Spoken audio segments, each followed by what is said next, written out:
pembawa acara pada siang hari ini. Baiklah, saya akan membacakan rundown acara pada siang pagi hari ini, yaitu pertama pembuka, kemudian tilawah, kemudian sambutan mudir, kemudian penyampaian materi bedah hadis yang berjudulkan La Takdok Walakal Jannah, kemudian diskusi tanya jawab, dan yang terakhir pengumuman dari pesantren dan doa penutup. Baiklah, untuk mengefisiensikan waktu, mari kita buka acara gathering pada siang hari ini dengan bersama-sama membaca Al-Basmalah. Bismillah. Kemudian yang selanjutnya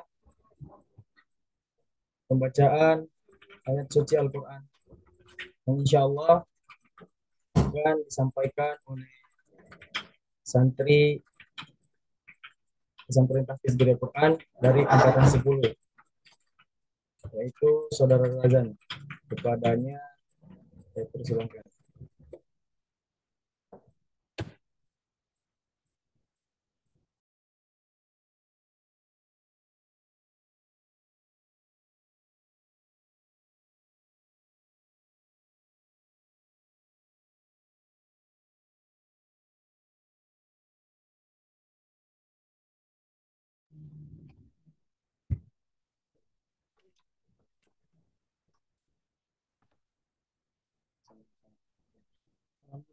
Assalamualaikum warahmatullahi wabarakatuh. Waalaikumsalam warahmatullahi wabarakatuh.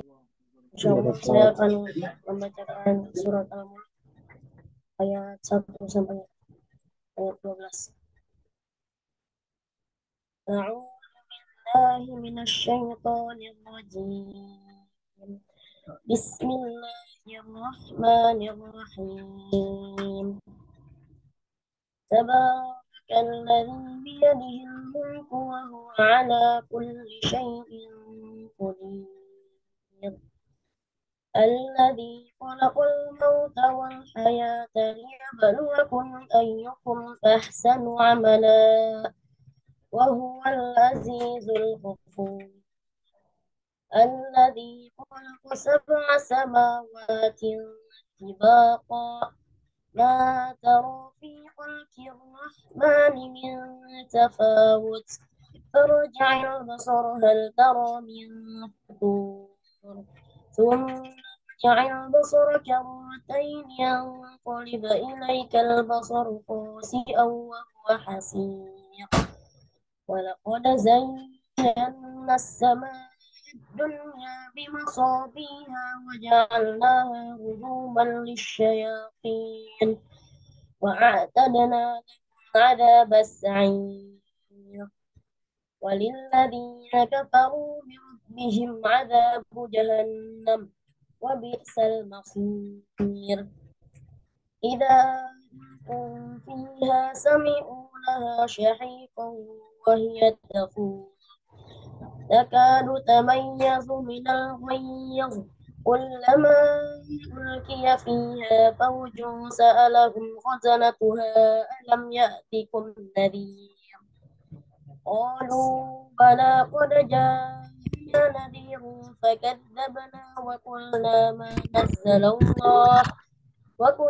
ما نزل الله من شيء إن أنتم إلا في ضلال كبير وقالوا لو كنا نسمع أو نعقل ما كنا في أصحاب السعير فاعترفوا بذنبهم فسحقا لأصحاب السعير إن الذين يخشون ربهم بالغيب لهم مغفرة وأجر كبير صدق الله العظيم. السلام عليكم ورحمة الله وبركاته.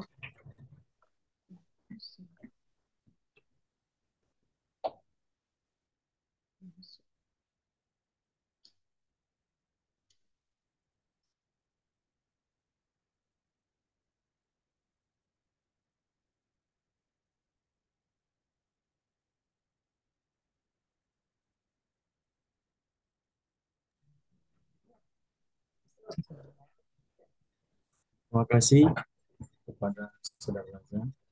Semoga membacakan Al-Quran dan yang mendengarkan mendapatkan hidayah wa ta'ala. Kemudian acara selanjutnya itu sambutan Mudir Pesantren Tahfidz Geria Quran Indonesia, Ustadz Ibrahim Kozin. Saya persilahkan dengan hormat. Bismillahirrahmanirrahim. Apa suara saya terdengar?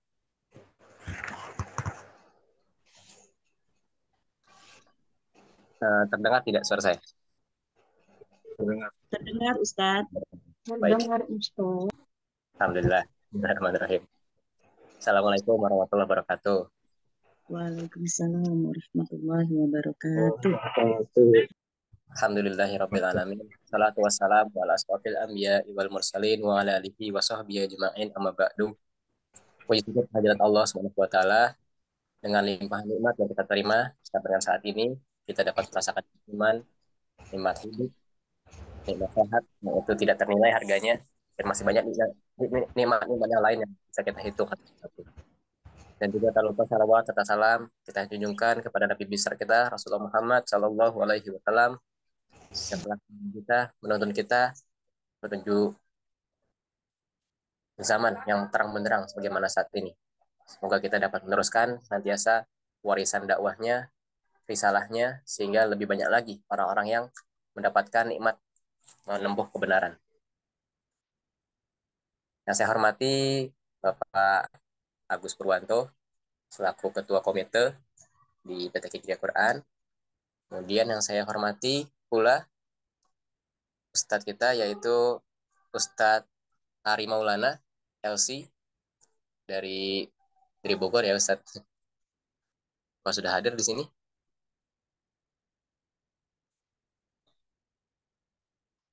Kelihatannya masih menuju ke sini ya.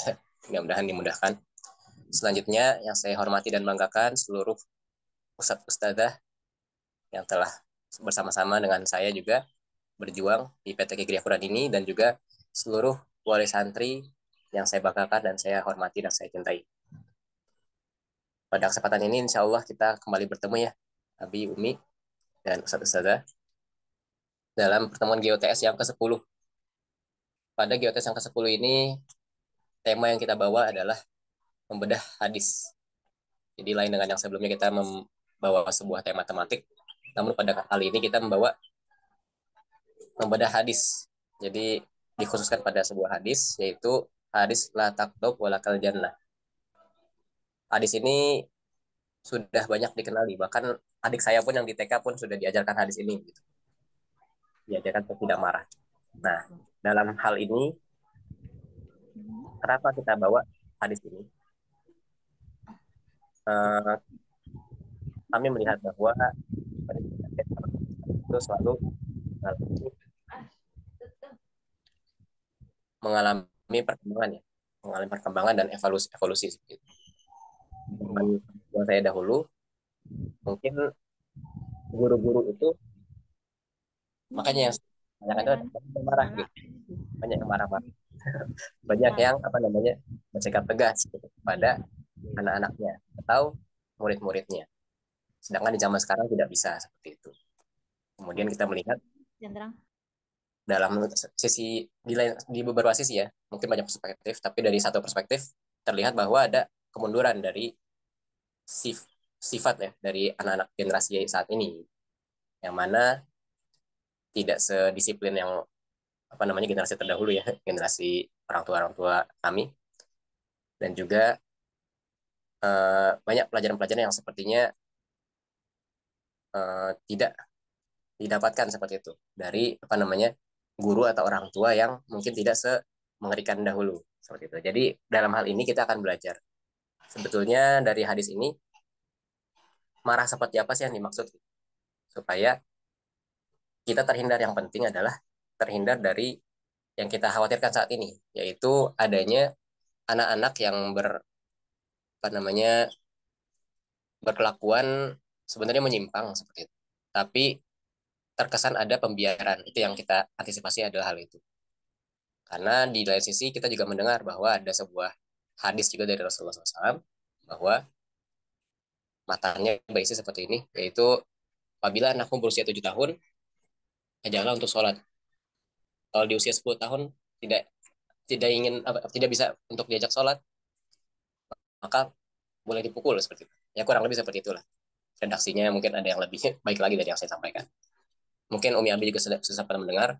Nah, kira-kira bagaimana implementasi dari hadis-hadis tersebut gitu, dalam kita mendidik anak-anak kita. Mungkin kurang lebih seperti itu, sehingga saya menyampaikan ini kepada narasumber kita hari ini, yaitu Ustadz Ari Maulana, Helsi. Sebenarnya bagaimana sih muatan dari hadis ini sehingga kita bisa mengambil maknanya secara benar, kemudian dapat juga untuk mengimplementasikannya di sekolah maupun di rumah. Kira-kira seperti itu. Kemudian ya alhamdulillah sampai saat ini terima kasih juga kepada komite orang tua khususnya atas kontribusi dan semangatnya dalam membantu kami di pesantren Hafiz Gria Quran. Terakhir kita sudah membentuk struktur yang terbaru. Pak Agus Purwanto atau Pak Gus Pur terpilih menjadi ketuanya dan juga dibantu oleh jajaran-jajaran di sampingnya, ada sekretaris bendahara dan PJ-PJ setiap angkatan yang alhamdulillah semoga dapat bekerja sama dengan baik insya Allah ke depannya, dan mohon dukungan juga dari para wali santri di luar komite juga agar kerjasama ini dapat berjalan dengan baik dan mudah-mudahan bisa membentuk anak-anak kita menjadi anak-anak yang betul sesuai harapan kita menjadi generasi Quran.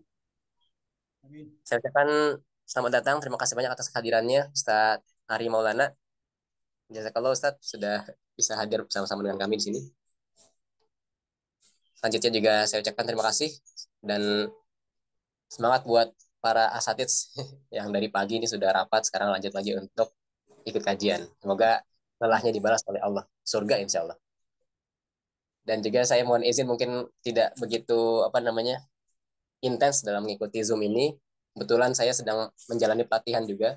Saya dikirim oleh yayasan ke Bangka Belitung untuk mengikuti daurah manajemen sekolah Al-Quran. Yang alhamdulillah bisa mengikuti kegiatan ini. Mohon doanya juga agar dilancarkan.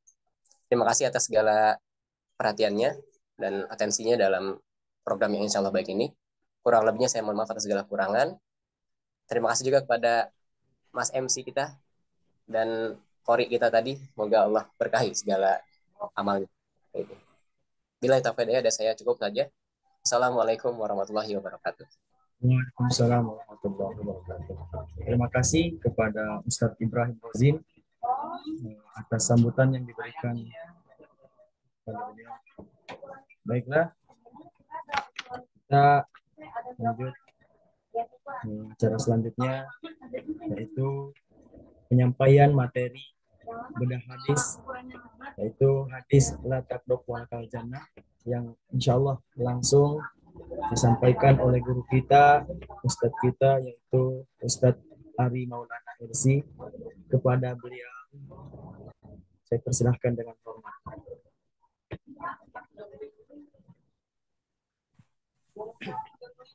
Bismillahirrahmanirrahim. Assalamualaikum warahmatullahi wabarakatuh. Waalaikumsalam warahmatullahi wabarakatuh. Waalaikumsalam warahmatullahi wabarakatuh.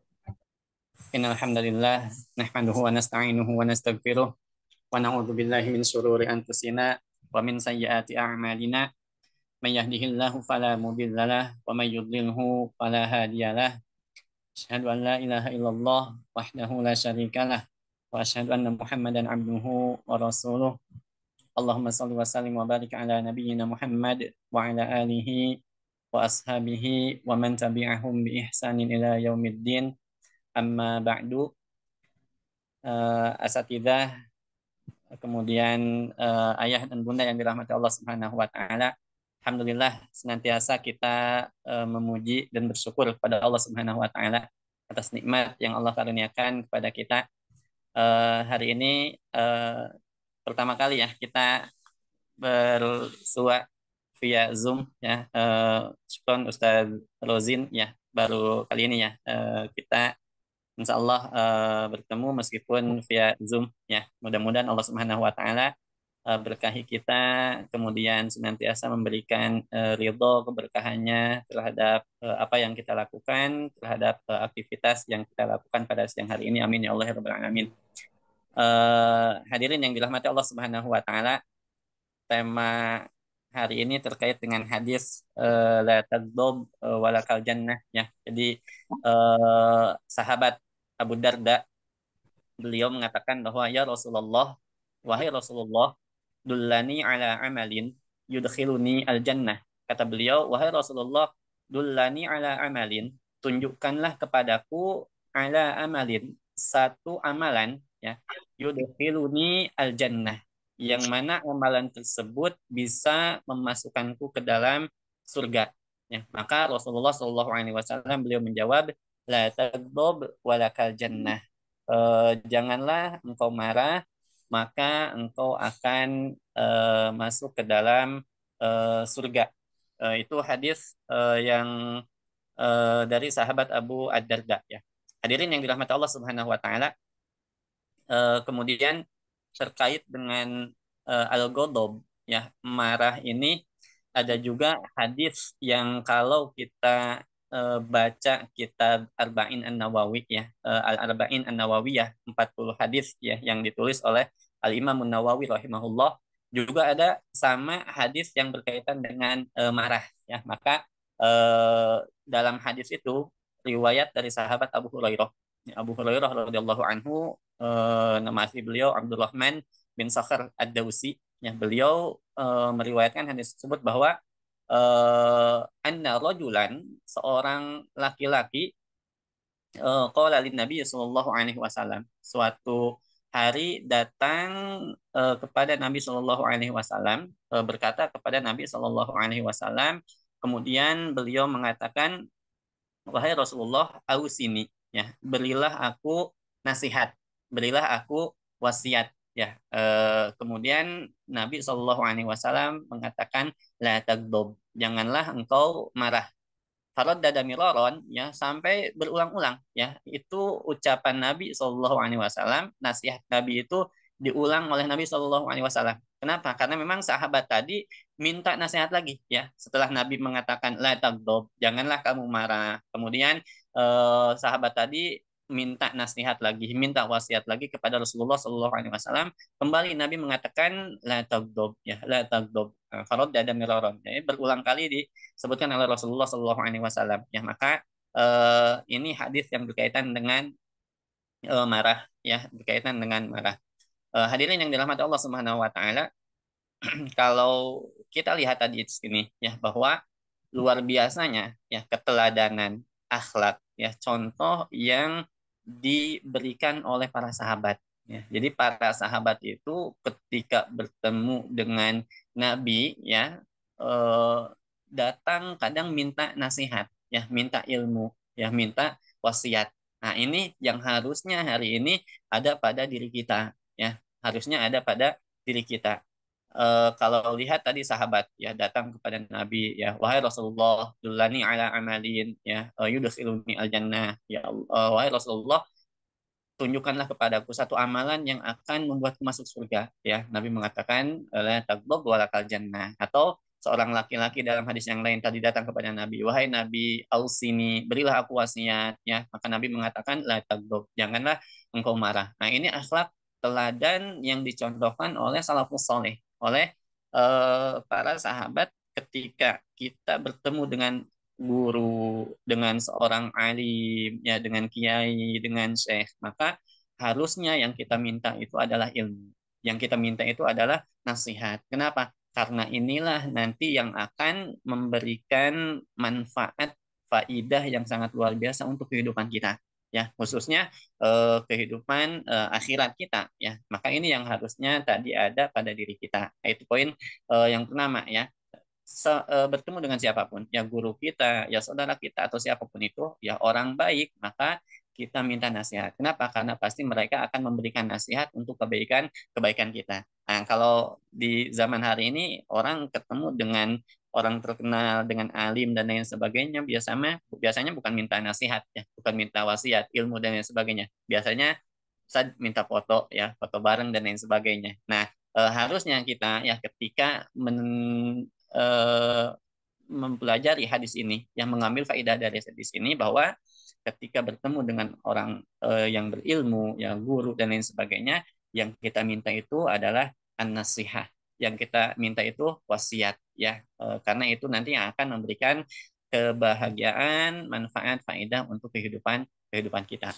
Hadirin yang dirahmati Allah Subhanahu wa taala, eh, para ulama mengatakan terkait dengan hadis ini yang tadi minta nasihat wasiat kepada Rasulullah Shallallahu Alaihi Wasallam, ada yang mengatakan bahwa sahabat ini namanya Jariyah ibnu Qudamah, ya Jariyah ibnu Qudamah.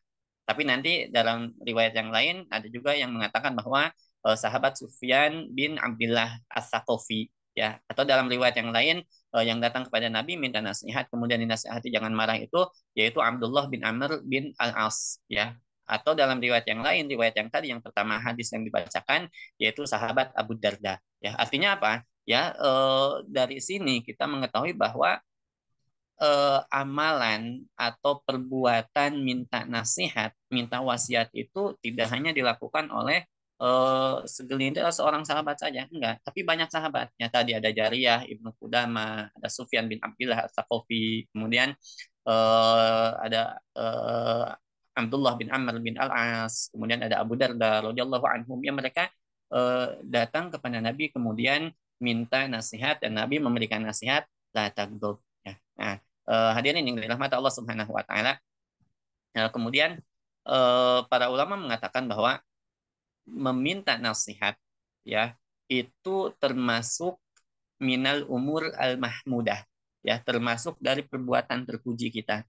Ya, minta nasihat, ya, minta wasiat, minta ilmu, ya, minta doa dan lain sebagainya itu termasuk salah satu sifat yang terpuji. Ya, maka ini bisa kita amalkan, ya, ini bisa kita praktekkan, ya, bisa kita ajarkan kepada anak-anak kita, kepada santri-santri kita ketika kita bertemu, ya. Maka selain mengucapkan salam, kemudian kita pun minta doa, kemudian minta minta nasihat, ya. Para ulama mengatakan kenapa minta nasihat itu termasuk dari perbuatan-perbuatan yang terpuji, ya.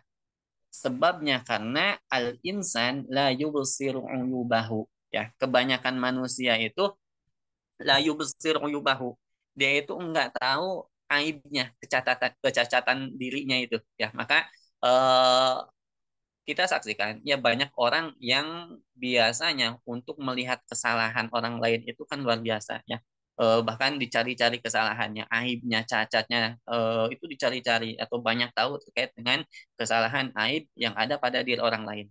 Tapi sebaliknya, ya, aib, cacat, ya, kejelekan-kejelekan yang ada pada dirinya sendiri itu tidak diketahuinya, ya. Makanya tadi para ulama mengatakan meminta nasihat itu termasuk akhlak yang mulia, termasuk sifat yang terpuji. Kenapa? Karena kebanyakan manusia itu layu besir uyubahu. Dia tidak mengetahui cacat, aib, kejelekan, keburukan yang ada pada dirinya. Dan ini masalah yang sangat luar biasa. Maka ketika dia minta nasihat kepada saudara muslimnya, otomatis saudara muslimnya akan memberikan nasihat. Nah, ini supaya kita tahu, oh ternyata ada kekeliruan, ada kesalahan yang ada pada diri kita, ya. Maka ada istilah bahwa al-muslim li akhihi kal mir'ah, ya. Seorang muslim terhadap muslim yang lainnya itu kal mir'ah, bagaikan cermin, ya, bagaikan cermin. Maka inilah ya ketika kita beramal jamaah, kumpul dengan saudara-saudara kita, harusnya setiap kebaikan-kebaikan yang ada pada diri saudara kita itu kita ambil faedah itu sebanyak-banyaknya. Tapi sebaliknya kejelekan, keburukan itu yang kita hindari, kemudian kita nasihati saudara kita ketika ada kejelekan, aib yang ada pada diri diri saudara kita. Nah, inilah nanti aplikasi dari firman Allah Subhanahu wa taala, manusia yang tidak rugi itu illalladzina amanu, mereka yang beriman pada Allah Subhanahu wa taala, tidak hanya iman tapi wa amilus solihat. Imannya itu nanti teraplikasikan dalam bentuk amal, amal soleh. Kemudian setelah iman, amal soleh baru watawasau bil haqqi watawasau bis sabr. Ya, mereka orang-orang yang senantiasa saling menasehati, saling mengingatkan dalam kebaikan, ya, dalam kebenaran dan juga dalam kesabaran. Nah, ini urutan kurikulum dari Allah Subhanahu wa taala, ya.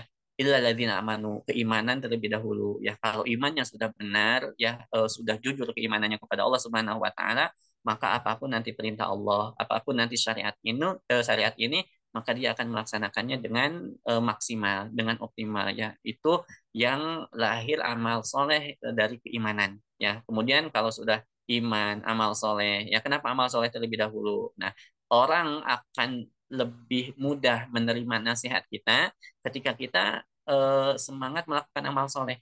Artinya islahun nafs terlebih dahulu, ya, kita perbaiki diri kita terlebih dahulu, banyak melakukan amal soleh. Maka setelah itu nasihat yang kita sampaikan kepada saudara kita, apapun nasihatnya itu akan mudah diterima. Ya, banyak orang hari ini yang tadi, ya, karena dia nggak tahu kecacatannya, dia nggak tahu keburukannya, dia nggak tahu kejelekan yang ada pada dirinya, ya karena tadi nggak pernah minta nasihat atau nggak pernah menerima nasihat dari saudaranya yang lain, ya seolah-olah dirinya paling benar, atau bahkan amal-amalannya itu ya banyak amalan-amalan yang tidak diridhoi oleh Allah Subhanahu wa taala. Maka ketika dia memberikan nasihat untuk orang lain, ya orang lain akan sulit untuk menerima nasihatnya. Nah, itu ya. Itu poin yang harus senantiasa kita ingat yang ada pada diri kita, bahwa senantiasa kita minta nasihat kepada orang lain, siapapun itu. Ya, terkadang pimpinan yang minta nasihat kepada bawahan, atau bos kepada karyawannya, atau mungkin orang tua kepada anaknya, ya nggak masalah, ya nggak masalah. Artinya tadi, ya, kita terkadang kita tidak tahu kesalahan kita, kekurangan kita, kekeliruan kita apa, kecuali itu dilihat oleh saudara kita, ya tidak masalah kita minta nasihat kepada mereka.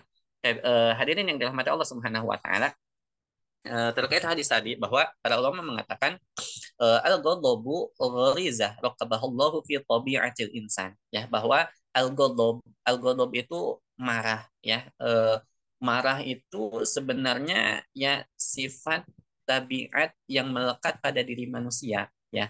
Nah, tapi kenapa Nabi mengatakan la taghdab, janganlah engkau marah? Maka para ulama, ya, mendefinisikan bahwa artinya bukan jangan engkau marah, tidak ada marah sama sekali pada diri kita. Kenapa? Karena marah itu memang tabiatnya manusia.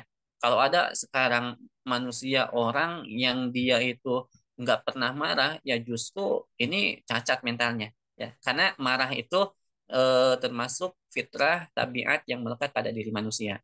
Nah, maka para ulama mengatakan Nabi melarang la taghdab, jangan marah, walakal jannah, dan kau akan mendapatkan surga. Artinya janganlah kemarahan itu menguasai diri kamu, sehingga karena marah, karena emosi, engkau melakukan amalan, perbuatan-perbuatan yang akan menimbulkan kemadorotan.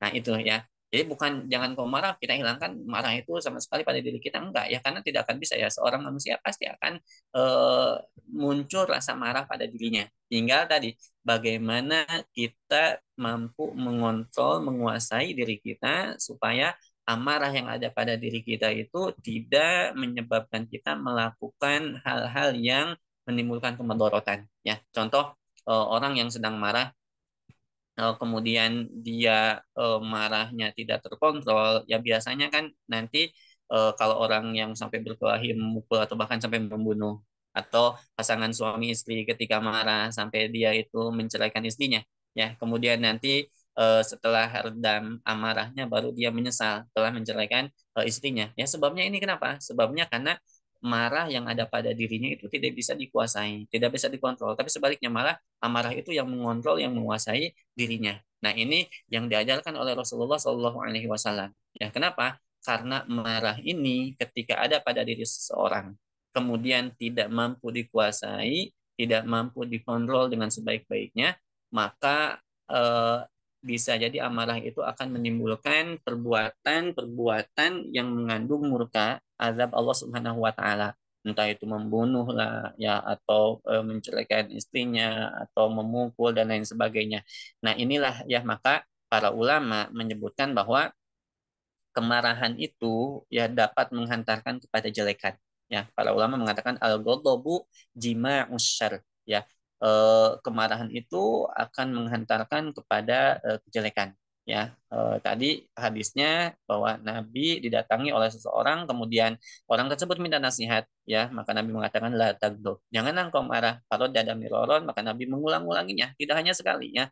minta nasihat dikasih tahu lagi, la tagdob, la tagdob, la tagdob. Janganlah engkau marah. Maka dalam kitab Jami'ul Ulum wal Hikam, Al-Imam Ibnu Rajab rahimahullah beliau mengatakan hadza yadullu ala annal ghadaba dima'us syarr, ya. Hadis ini menunjukkan bahwa al-ghadab, marah itu jima'us syarr, ya. Jima'us syarr itu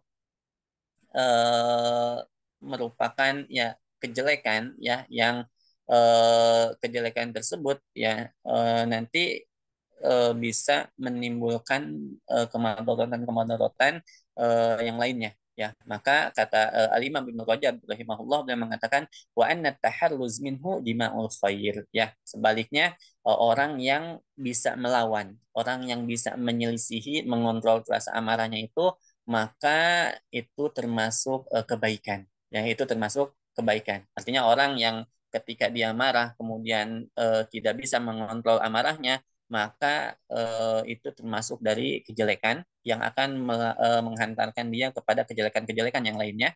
Sebaliknya, bahwa orang yang tadi bisa menguasai rasa amarahnya, maka itulah kebaikan yang ada pada diri orang tersebut. Ya, itu yang harus kita pahami, bahwa tadi selain ketika kita bertemu dengan seorang alim, guru dan lain sebagainya, teladan yang harus kita ambil bahwa manfaatkan kesempatan tersebut untuk kita minta faidah, nasihat, ilmu, doa, dan lain sebagainya. Kemudian yang kedua, bahwa rasa amarah itu ya tabiatnya manusia yang pasti ada, ya. Tinggal bagaimana kita menguasai, mengontrol amarah tersebut sehingga amarah tersebut tidak menimbulkan perbuatan-perbuatan yang justru memadaratkan kita, ya. Nah, itu yang kedua. Kemudian hadirin yang dirahmati Allah Subhanahu wa taala, suaranya jelas nggak, Ustaz? Salah. Baik.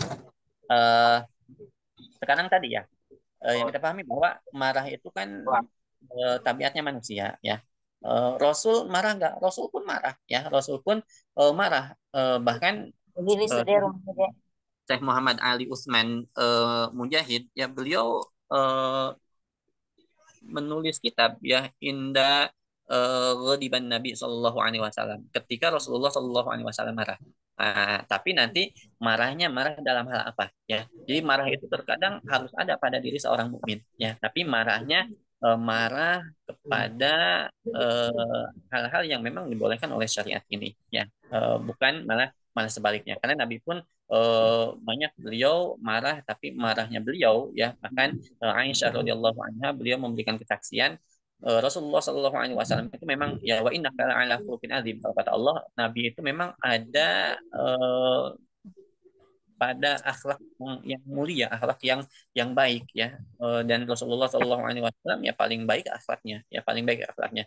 Aisyah radhiyallahu anha beliau mengatakan bahwa ya Nabi itu nggak pernah memukul, marah dan lain sebagainya, ya. Itu yang berkaitan dengan dirinya, kecuali nanti syariat, agama yang berkaitan dengan hak Allah Subhanahu Wa Taala, baru beliau itu marah, ya, baru beliau itu marah. Tapi ketika gangguan, ya, untuk dirinya, Rasulullah Shallallahu Alaihi Wasallam itu beliau akhlaknya itu sangat mulia, sangat luar biasa. Bahkan Anas bin Malik, ya, Anas bin Malik radhiyallahu anhu, beliau ini Rasulullah Shallallahu Alaihi Wasallam, ya, pembantunya Nabi Shallallahu Alaihi Wasallam, ya, Anas bin Malik. Beliau memberikan kesaksian bahwa demi Allah, ya, beliau kan kurang lebih 9 atau 10 tahun kan bersama Rasulullah Shallallahu Alaihi Wasallam, tidak pernah sekalipun Nabi itu protes, komen, ya, terkait dengan perbuatan yang dilakukan Anas, ya. Kenapa engkau melakukan ini? Harusnya seperti ini, ya. Kalau Anas melakukan sesuatu, kenapa kamu melakukan ini? Harusnya seperti ini. Atau ketika Anas bin Malik radhiyallahu anhu tidak melakukan sesuatu yang menurut Nabi itu harusnya beliau melakukannya, Nabi nggak pernah berkata, kenapa kamu tidak melakukan ini? Harusnya kamu lakukan ini dan lain sebagainya. Itu kesaksian Anas bin Malik. Padahal itu sahabat, ya, tidak ada kaitannya darah dengan Rasulullah SAW. Artinya pembantu Nabi Shallallahu Alaihi Wasallam, anaknya orang lain, gitu kan. Tapi bukan hanya sehari 2 hari bersama Nabi, ya. Mungkin sehari 2 hari Nabi nggak pernah marah, nggak pernah negur dan lain sebagainya. Ya mungkin kita lihat, oh ya wajar lah, cuma sehari 2 hari ya berinteraksinya. Enggak, ya, justru bertahun-tahun, ya, Anas bin Malik radhiyallahu anhu beliau menjadi pembantunya Nabi Shallallahu Alaihi Wasallam. Kalau kita lihat orang yang semakin sering interaksinya itu biasanya kan peluang untuk melakukan kekeliruan, kesalahan itu pasti ada banyak ya. Nah, biasanya kan orang kadang marah gitu kan. Nah, Rasulullah SAW bertahun-tahun ya, Anas bin Malik radhiyallahu anhu bersama beliau, Nabi nggak pernah marah, nggak pernah mukul dan lain sebagainya. Nah, ini kesaksian Anas bin Malik radhiyallahu anhu. Maka Nabi SAW memang orang yang memiliki akhlak yang sangat luar biasa ya. Kemudian hadirin yang dirahmati Allah Subhanahu Wa Taala, maka para ulama memberikan solusi ya, solusi ketika amarah, ketika emosi kita itu mulai memuncak ya.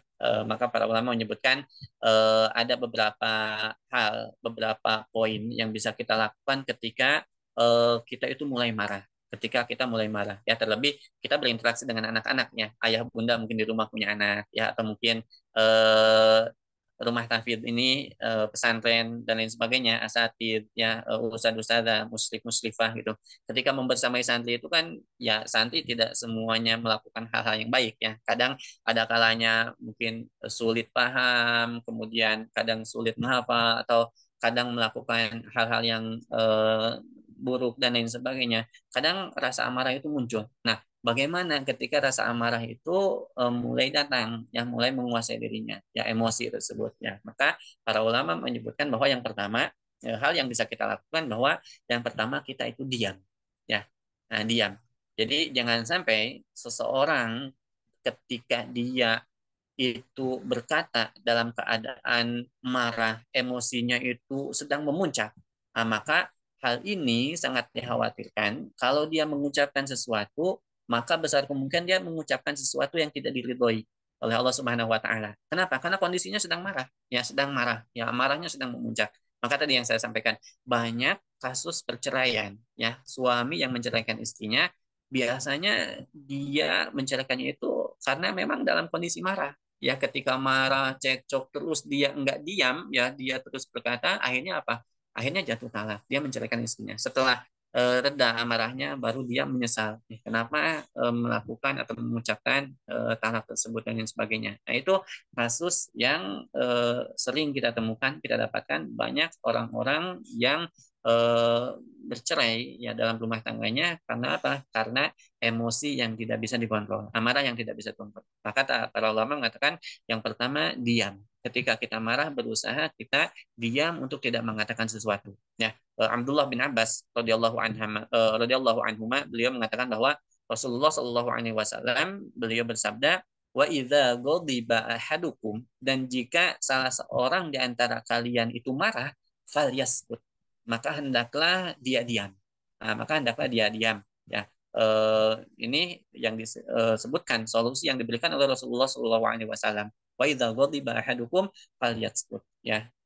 Kalau marah maka lebih baik dia sampai nanti amarahnya itu mulai reda ya mulai reda. Nah ini kalau kita lihat yang dilakukan juga oleh sahabat Ali bin Abi Thalib ya ketika orang kafir ya ketika dalam satu peperangan kemudian orang kafir ini terkenal dengan jago gulatnya ya jago bela dirinya gitu kemudian nantang siapa yang berani untuk menghadapinya ya kemudian sahabat yang lain nggak ada yang maju ya orang ini menantang Nabi Shallallahu Alaihi Wasallam maka Ali radhiyallahu anhu sangat luar biasa keimanannya, kecintaannya kepada Nabi Shallallahu alaihi wasallam. Tidak ada yang maju, khawatir Nabi yang maju ya. Ali tidak mau Nabi terluka gitu kan. Ali sendiri yang maju ya. Padahal sahabat yang masih sangat muda ketika itu. Ya sampai orang tersebut yang mengatakan ya anak ini yang maju gitu. Nggak ada orang lain yang lebih hebat gitu daripada dia ya. Tapi ternyata ya dengan izin Allah Subhanahu wa taala ya Ali bin Abi Thalib radhiyallahu anhu mendapatkan kemampuan yang sangat luar biasa. Ya, musuhnya orang kafir itu mampu dijatuhkan, dikalahkan. Ya, nah maka terluka ya ketika orang ini terluka ya sudah tidak bisa melawan lagi. Ali radhiyallahu anhu itu tinggal nebas lehernya untuk membunuhnya gitu kan. Tapi ternyata orang ini masih ya ngomel menggerutu karena malu gitu ya dia terkena jagoan dia yang nantang tapi ternyata kalah oleh seorang anak muda gitu kan. Orang ini marah sampai meludahi Ali bin Abi Thalib radhiyallahu anhu ya maka muncul marah ketika itu ya.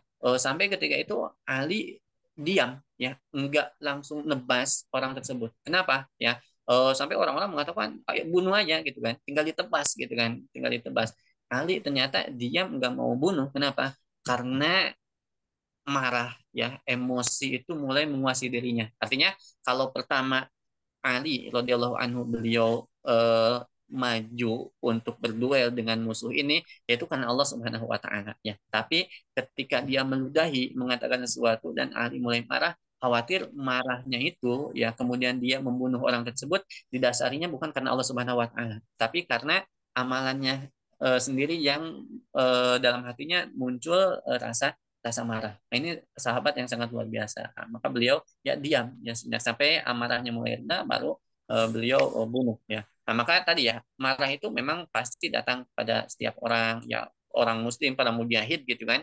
Mereka yang berperang, ya, kalau tidak ada rasa marah dan lain sebagainya, ya mungkin akan sulit untuk menang, ya. Nah, itu yang pertama. Kemudian yang kedua, solusi yang ketika marah itu mulai menghampiri kita, membaca ta'awudz, ya. Membaca ta'awudz. Nah, ini yang kedua, ketika amarah mulai menguasai kita, maka ta'awudz, ta'awudz atau isti'adzah, ya, kita mengucapkan atau minta perlindungan kepada Allah Subhanahu wa taala, ya, bisa dengan a'udzubillahi minasyaitonir rajim, ya, atau sigoh lafaz-lafaz yang lainnya, ya. Maka ini bisa kita lakukan. Kenapa? Karena marah itu kan datangnya dari setan, ya. Maka tentunya ya kita berlindung dari godaan setan itu, sehingga ya Allah Subhanahu wa taala menurunkan tadi, ya, rasa amarah yang ada pada diri kita, ya. Maka sahabat Sulaiman bin Sord, ya, beliau mengatakan istabba rojulani inda Nabi Sallallahu Alaihi Wasallam. Ini dalam hadis tadi, riwayat dari Sulaiman bin Sord. Istabba rojulani inda Nabi Sallallahu Alaihi Wasallam. Ya, suatu hari dua orang laki-laki bertengkar, berantem, ya, inda Nabi Sallallahu Alaihi Wasallam, itu di dekat Nabi Sallallahu Alaihi Wasallam. Ya, ini dua orang ini berantem, ya. Kemudian wa nahnu indahu julus, sahabat yang lain kami ketika itu duduk di dekat beliau. Nah, jadi ada Nabi, ada para sahabat sedang duduk ketika itu, ya, ada dua orang laki-laki yang ternyata mereka itu berantem. Wa ahaduhuma yasubbu sahibahu. Salah seorang dari keduanya tadi itu dia yasubbu, mencaci maki, mencela saudaranya, ya. Mugdoban qad ihmarra wajahahu, dalam keadaan yang marah, kemudian saking marahnya maka mukanya, wajahnya itu sampai merah, ya, merah luar biasa. Faqala Nabi Shallallahu Alaihi Wasallam, maka Nabi Shallallahu Alaihi Wasallam beliau mengatakan, inilah a'lamu kalimah, ya, kata beliau, sungguh aku itu tahu satu kalimat, lau qalaha, kalau kalimat itu diucapkan, la dhahaba anhu ma yajid, maka niscaya akan hilanglah kemarahan yang ada pada dirinya, ya. Kalau seandainya dia itu mengatakan a'udzubillahi minasyaitonir rajim. Nah, ini ajaran Rasulullah SAW. Hadis riwayat Imam Al-Bukhari, ya. Rasulullah SAW memberikan solusi yang kedua, ketika marah maka beristi'adzah, ucapkan ta'awudz, ucapkan isti'adzah. A'udzubillahi minasyaitonir rajim, ya. Atau dalam hadis yang lain disebutkan bahwa idza ghadibar rajul, apabila seorang itu marah, ya, faqala, maka ucapkanlah a'udzubillahi, aku berlindung kepada Allah, ya. A'udzubillah, aku berlindung kepada Allah, sakana ghadabuhu, maka kemarahannya itu menjadi tenang. Nah, ini yang kedua yang bisa kita lakukan. Kemudian yang ketiga, meninggalkan tempat untuk sementara waktu. Nah, jadi kalau kita di satu ruangan, contohnya, ya, ada Ustadz Musyrif gitu, ya, di koah, di aula, contohnya sedang membersamai santri-santrinya, kemudian ada perbuatan-perbuatan santri mungkin yang tidak berkenan di kita, yang mulai marah tuh, maka nggak mengapa, ya, si Musyrif itu saya tersebut keluar dari ruangan, ya, atau orang tua yang ada di rumah, ya, keluar dari tempat tersebut, sehingga apa? Kalau dia dalam posisi marah masih ada di tempat tersebut, kemudian orang tadi yang melakukan sesuatu hal yang tidak berkenan dari kita, ya, sampai kita marah, itu ada di hadapan kita, itu biasanya emosi marah itu semakin memuncak, ya, karena orangnya ada di hadapan kita, ada di hadapan kita. Tapi kalau kita keluar aja, ya, kita pergi, ya, kita tidak melihat orang tersebut, maka amarah itu akan mulai mulai turun sampai nanti hilang. Ya, maka Syekh Muhammad bin Shalih Al-Utsaimin beliau mengatakan, "Idza ghadibta ala ahlik," ya. Apabila engkau marah kepada keluargamu, fakhruj minal bait, ya, maka keluarlah dari rumah, ya. Hatta yahdaul ghadab. Sampai kapan? Ya enggak selamanya, ya. Marah, berantem nih suami istri, kemudian pergi, ya, kemudian pergi. Biasanya hari ini orang yang ketika berantem di rumah pergi keluar rumah, kemudian di luar melakukan hal-hal yang justru ya mengandung unsur kemaksiatan, ya, kadang nongkrong sama teman-temannya atau mungkin minum minuman keras, ya, dan lain sebagainya. Enggak, ya, tapi keluar dari rumah itu untuk apa? Supaya ya ada al-ghadab, amarahnya itu mulai reda, ya, mulai reda. Maka kata saya Soleh Muhammad bin Soleh Al Utsaimin, beliau mengatakan, wakam min insanin idza ya fi makanihi, berapa banyak manusia orang yang ketika dia itu menyerah kemudian duduk tinggal di tempatnya, yukhasimu wa yudadu fa innahu la yazdad bidzalika illa beban, ya. Maka ketika marah itu dia duduk di tempatnya, tidak pergi, tidak beranjak, tidak keluar, maka tidak bertambah pada dirinya kecuali marah itu yang bertambah, ya. Tidak akan bertambah ya kecuali rasa amarahnya itu terus menambah. Lakin idzan soroka wa tarokal makan hada godobuhu, ya. Ini oleh Al-Utsaimin yang memberikan solusi bahwa tapi ketika dia itu berpaling, dia itu meninggalkan tempat tersebut, ya, maka kemarahannya itu akan mulai mulai reda, ya, akan mulai mulai reda. Nah, ini di antara solusi yang disebutkan oleh Rasulullah Shallallahu Alaihi Wasallam dan juga para ulama, ya, atau solusi yang lainnya yang mungkin sudah sering kita dengar, ya. Ketika kita marah dalam kondisi berdiri, ya, maka kita diminta untuk duduk, ya. Ya, kalau berdiri itu kan para ulama mengatakan kita bisa lebih leluasa untuk melakukan sesuatu, ya. Kita berantem, bertengkar, posisi berdiri ini kita kan bisa nendang, bisa mukul, ya, bisa dorong dan lain sebagainya. Makanya solusinya diantaranya ketika kita sedang berdiri kemudian marah, berantem dan lain sebagainya, coba sambil duduk. Kenapa? Kalau sambil duduk itu kan aktivitas gerak kita itu kan terbatas, ya. Kita nggak bisa nendang, nggak bisa dorong, ya, karena kita posisinya sedang duduk, ya. Kalau masih marah juga ketika posisi duduk, coba berbaring, ya, tiduran aja, udah tidur aja berbaring, gitu kan. Nah, kemudian nanti para ulama mengatakan kemudian setelah itu kita ya berwudu, ya, berwudu. Kenapa? Tadi ya, marah itu kan dari setan, setan itu dari api, maka eh, solusi ketika marah itu ya kita berwudu, ya, kita siram dengan air wudu. Biasanya orang yang berwudu kemudian nanti mungkin sholat lah atau nanti baca Al-Quran, zikir, itu biasanya orang tersebut mulai mulai tenang, ya, merasa merasa tenang. Itu diantara solusi yang disebutkan oleh para ulama, ya. Maka tadi ya, marah tabiat manusia, kemudian pasti ada pada diri manusia, tinggal bagaimana kita mampu mengontrol amarah tersebut, ya. Maka itulah hakikatnya orang yang disebutkan oleh Rasulullah SAW bahwa laisa syadidu bittalaah, ya. Jadi orang yang kuat itu bukan orang yang bisa menjatuhkan, menumbangkan lawannya ketika dia bergulat, ya. Tapi innamas syadidul ladzi yamliku nafsahu indal ghadab, ya. Orang yang kuat itu orang yang bisa mengendalikan dirinya ketika marah. Nah, itu orang yang kuat hakikatnya bahwa ketika dia marah, maka amarah itu bisa dikendalikan oleh dirinya, ya.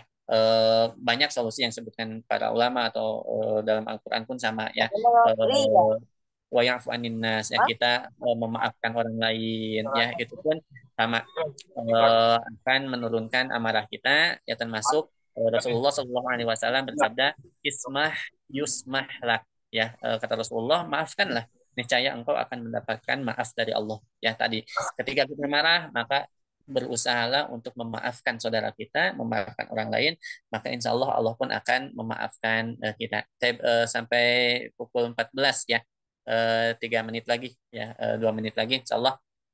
Sedikit lagi terakhir, hadirin yang dirahmati Allah Subhanahu Wa Taala, itu terkait dengan marah, ya. Kemudian kalau marah nanti berbeda dengan ketegasan, ya. Ada kalanya kita itu harus tegas, ya, khususnya dalam ranah pendidikan, ya dalam ranah pendidikan. Di rumah ayah bunda ketika mendidik anak-anak atau di pesantren ya, di pondok dan lain sebagainya, guru, ustadz, musyrif, musyrifah itu kadang memang perlu melakukan ketegasan ya. Makanya banyak dalam hadis Rasulullah Shallallahu Alaihi Wasallam memerintahkan atau mengajarkan satu amalan, kemudian ketika tidak melakukannya maka nanti ada iqab ya, ada hukuman ya. Ini dinamakan ketegasan. Tapi ketegasan itu ya tidak didasari oleh kemarahan. Contoh, kalau Rasulullah Shallallahu Alaihi Wasallam beliau bersabda, muru auladakum bis sholah ya, perintahkanlah anak-anak kalian itu untuk melaksanakan sholat ya.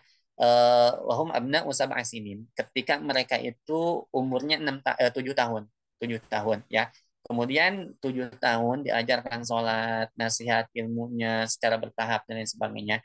Kalau mereka itu nggak mau sholat, ya maka kata Rasulullah SAW, wadribuhum wahum abna asyinin, ya, dan pukullah mereka ketika mereka itu usianya sudah 10 tahun. Artinya apa? Ada kalanya kita memberikan ketegasan, hukuman, ikob itu terkadang kita harus memberikan kepada anak-anak kita, kepada santri-santri kita. Tapi tadi ya, ikob yang kita berikan itu bukan didasari kebencian, kemarahan yang ada pada diri kita, enggak ya, tapi dalam rangka mendidik mereka, ya. Dan pukulan-pukulan pun itu dibatasi oleh syariat ini, ya, tidak boleh pukulan yang ya di wajah dan lain sebagainya, kemudian sampai menimbulkan luka dan lain sebagainya, enggak ya.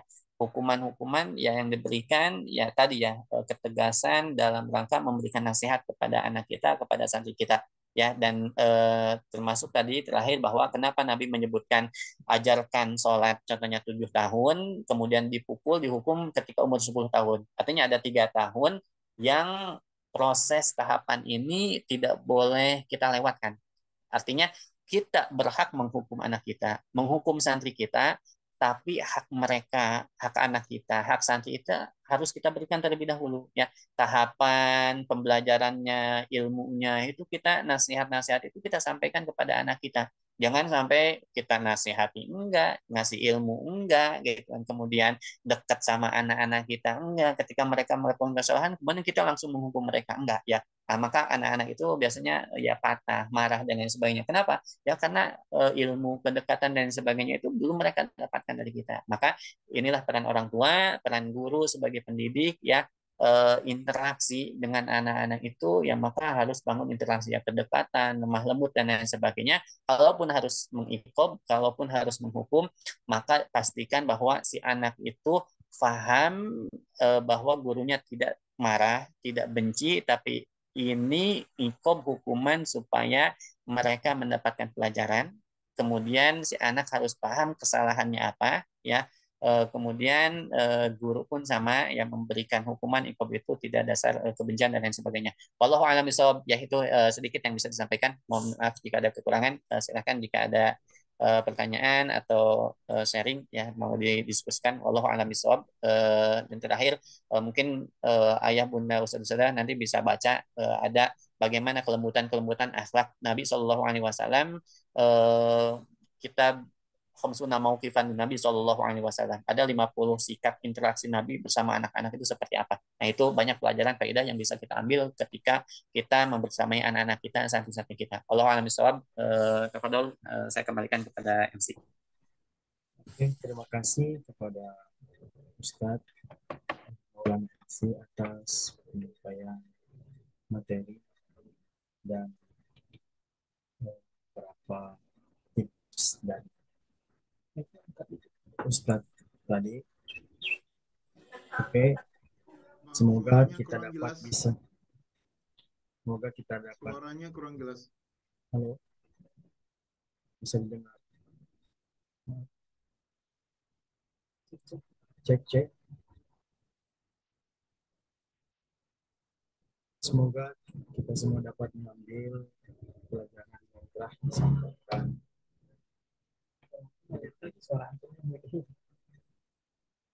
Baik, acara selanjutnya yaitu sesi diskusi tanya jawab. Dipersilahkan kepada orang tua santri Umi Abi menggunakan fitur raise hand untuk mengajukan pertanyaan, nanti kami akan unmute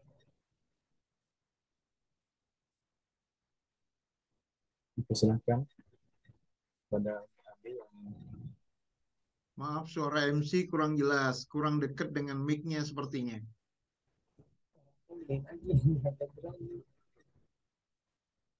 tes tes. Oh, tes. Afwan bisa didengar. Agak pelan sih memang.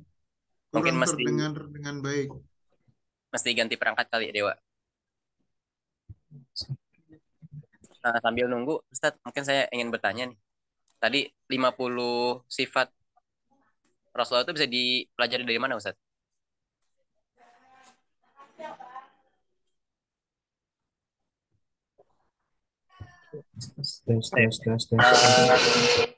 Itu ada kitab ya, kitab tipis. Jadi kitab yang ditulis oleh Syekh Ibrahim bin Fahad bin Ibrahim Al-Wada'an ya.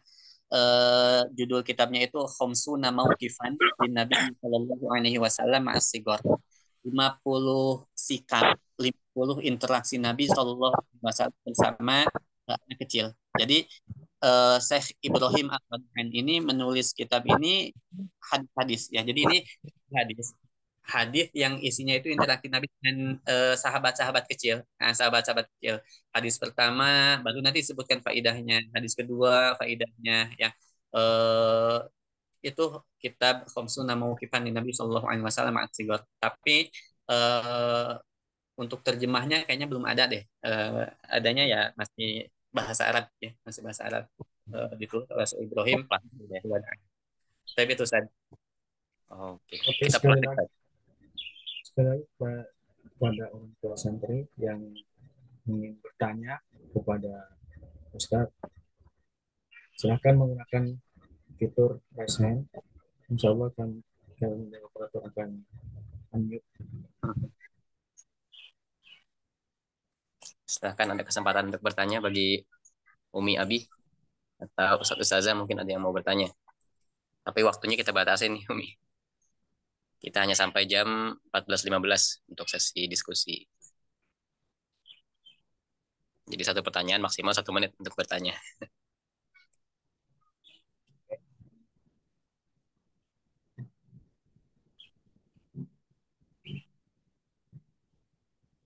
Assalamualaikum.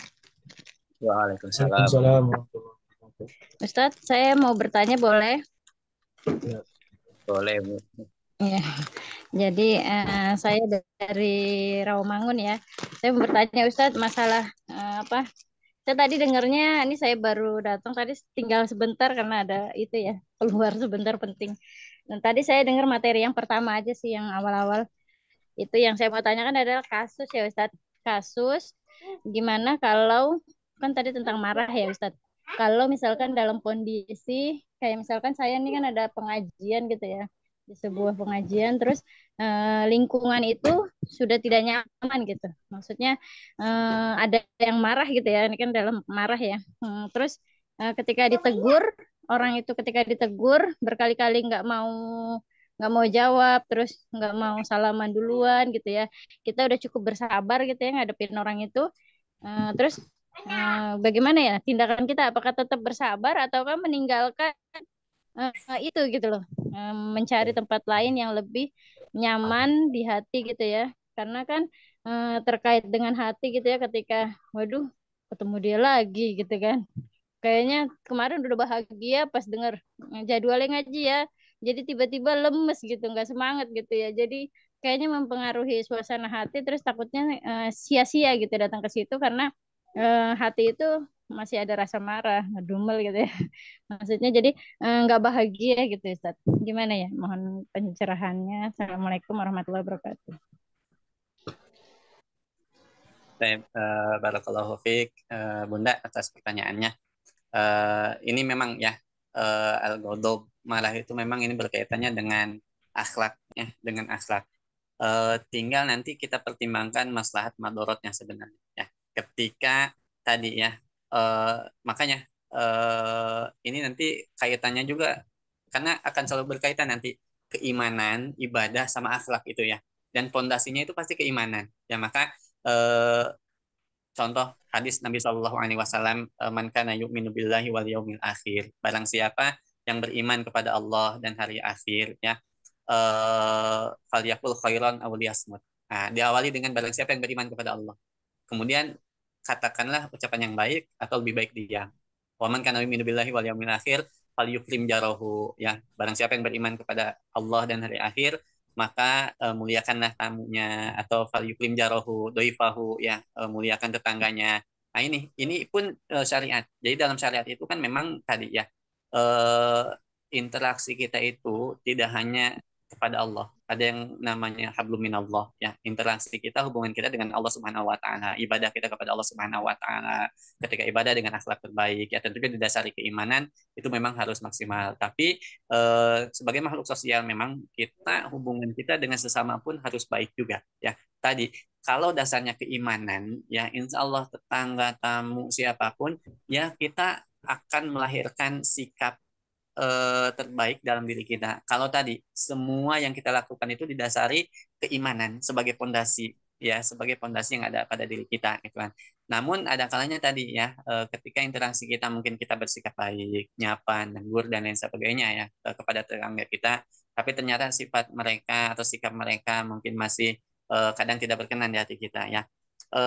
Kalau kita pertimbangkan maslahat madorotnya. Ketika kita memiliki kesabaran yang sangat luar biasa, ya, artinya udahlah itu urusan dia sama Allah ketika dia bersikap seperti itu. Yang jelas tugas kita, ya, tetap kita menunjukkan sikap terbaik kita, ya, ya, salam, ya, kita salam. Artinya ketika bertemu dia muslim, kita mengucapkan salam, ya, kita telah eh, mengamalkan apa yang dicontohkan oleh Rasulullah SAW, gitu kan.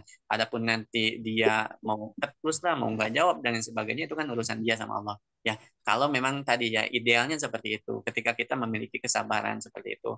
Tapi nanti kita pertimbangkan juga kalau memang ternyata itu masih berat yang ada pada diri kita. Kemudian kalau kita tinggal di tempat itu malah tadi, ya, kitanya marah, atau hati kita malah jadi jelek dan lain sebagainya, ya, ya, mau nggak mau kita memang cari lingkungan yang lebih baik dari itu, gitu kan, ya. Kalau memang itu yang terbaik, artinya kita bisa mempertimbangkan diri kita, ya, ketika kita senantiasa menguatkan diri kita, ya, tentunya, ya, dengan ikhtiar maksimal, doa kepada Allah Subhanahu wa taala supaya diberikan ketubuhan, ya, hati kita senantiasa dijaga oleh Allah Subhanahu wa taala, ya.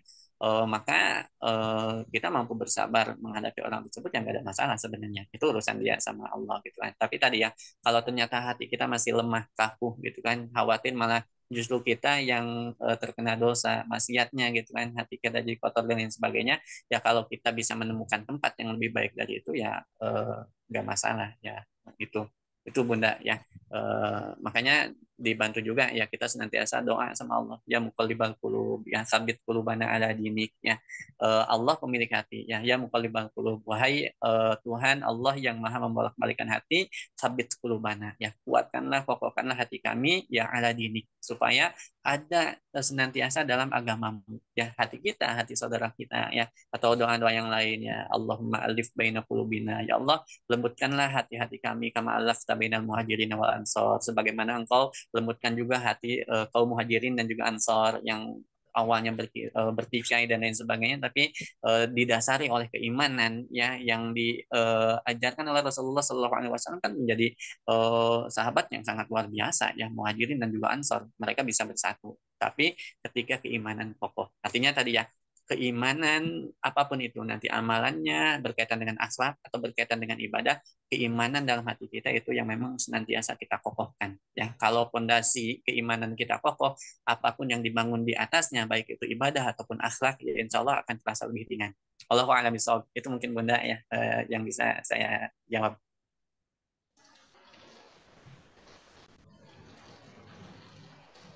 Oke, baik Ustaz. Karena melihat, halo, tes, bisa didengar, Afwan? Ya, agak putus-putus. Mang Dewa. Tes, cek. Bisa didengar, Afwan? Kadang ada putus-putus, tapi nggak apa, Dewa, coba.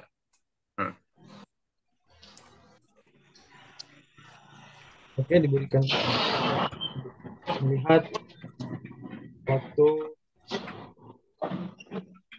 menunjukkan jam 13. 2 menit lagi untuk kesempatan kepada Umi Abi yang mengajukan pertanyaan. Baik, mungkin satu pertanyaan lagi dari Ya, dari Pak Abi. Umi Abi, satu pertanyaan lagi. Nanti insya Allah kalau ada masih dipertanyakan, silahkan chat di grup. Insya Allah ada di grup insya Allah.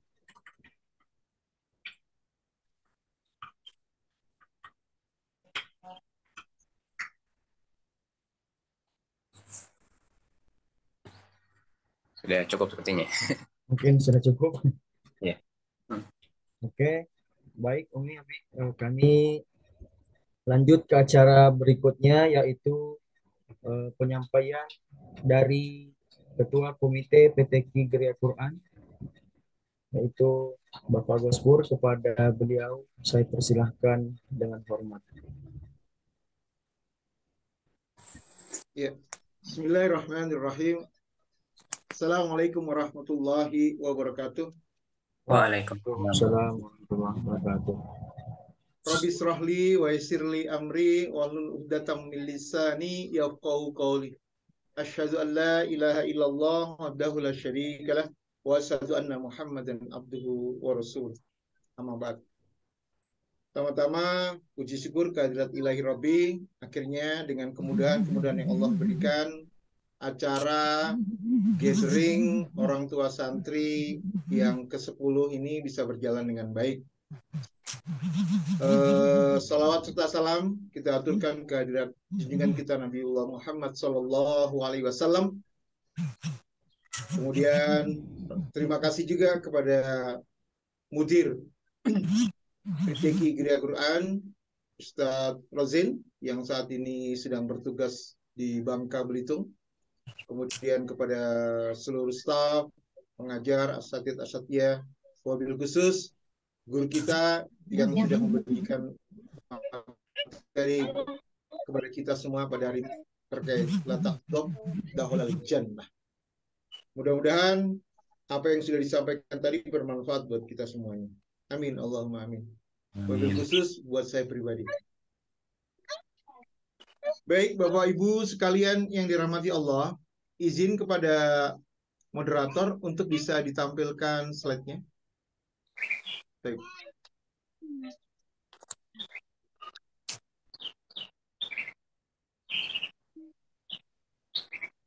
Bapak Ibu sekalian, wali santri yang dirahmati Allah, izinkan saya menyampaikan presentasi terkait komite wali santri yang di bulan Oktober kemarin dikeluarkan SK-nya. Maka di pertemuan gathering orang tua santri pada bulan ini, kami berniat menyampaikan sedikit perkenalan dan laporan dari komite itu sendiri. Baik, lanjut di halaman berikutnya. Adapun agenda presentasi pada hari ini ada 9 item. Yang pertama mengenai legal standing, landasan hukum kekomitean yang ada. Kemudian kewenangan komite, serta alokasi dana iuran komite, dan susunan pengurus komite. Yang kelima adalah program kerja komite berdasarkan arahan dari PTQ Geria Quran. Kemudian yang keenam, di dalamnya nanti akan ada rencana kegiatan santri PTQ Geria Quran di tahun ajaran 2023 sampai dengan 2024. Jadi efektif dari November sampai dengan bulan Juni yang akan datang. Kemudian dari kegiatan tersebut kita coba akan tampilkan budgeting atau simulasi kebutuhan anggarannya. Yang ke-8 adalah laporan-laporan keuangan tentang iuran dan lainnya. Yang terakhir adalah dokumentasi kegiatan. Next. Baik, inilah landasan hukum atau legal standing kami di komite untuk periode 2023 sampai dengan 2024 yang sudah disampaikan oleh pihak Gereja Quran kepada Bapak Ibu wali santri sekalian. Selanjutnya, next.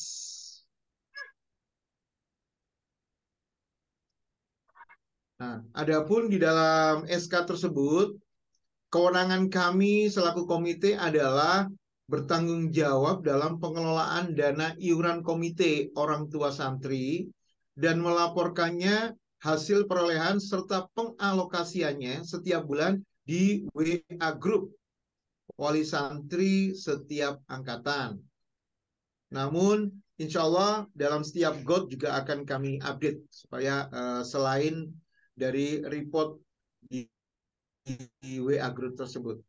Selanjutnya, moderator, tolong next. Ya.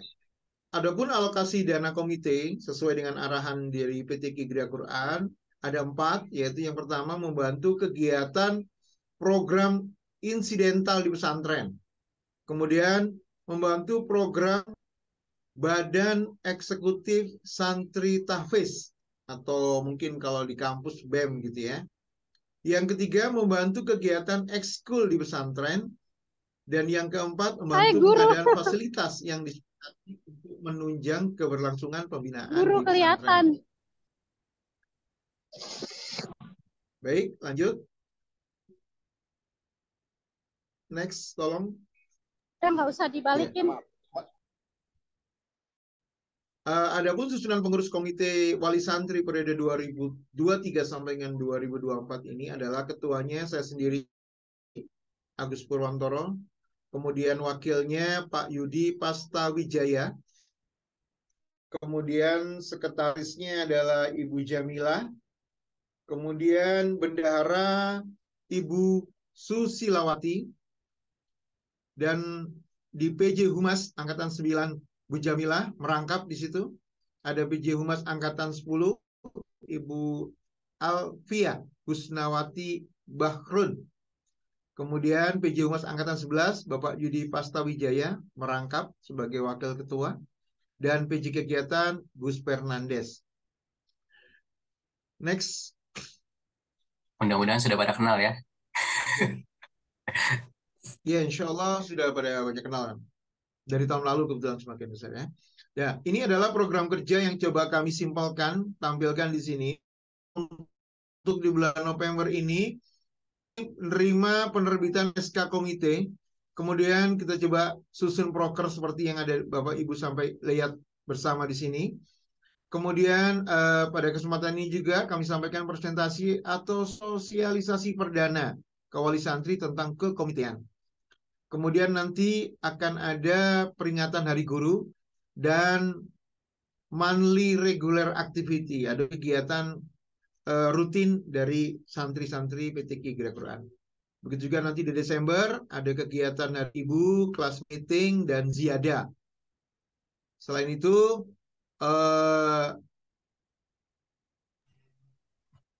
nanti di bulan Februari ada Akbar.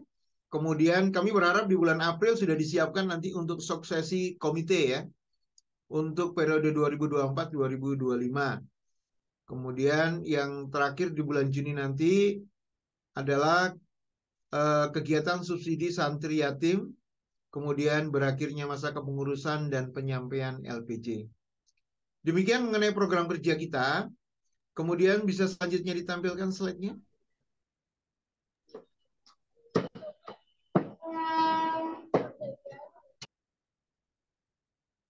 Baik.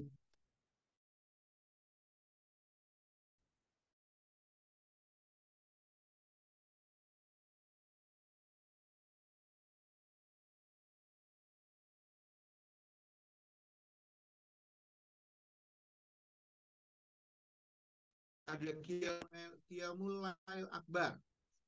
Kemudian ada kegiatan insidental yang ini tadi sudah kami coba sampaikan di program kerja ya. Nah, di sini lebih jelas ada biaya per eventnya gitu ya. kemudian ada frekuensinya, kemudian ada gambaran kira-kira berapa biaya yang akan dibutuhkan. Next.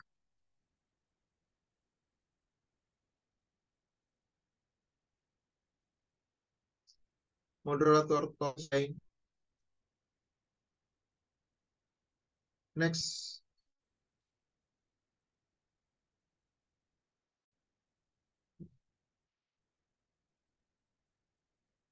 Moderatornya bisa dibantu. Oke. Lanjut. Next.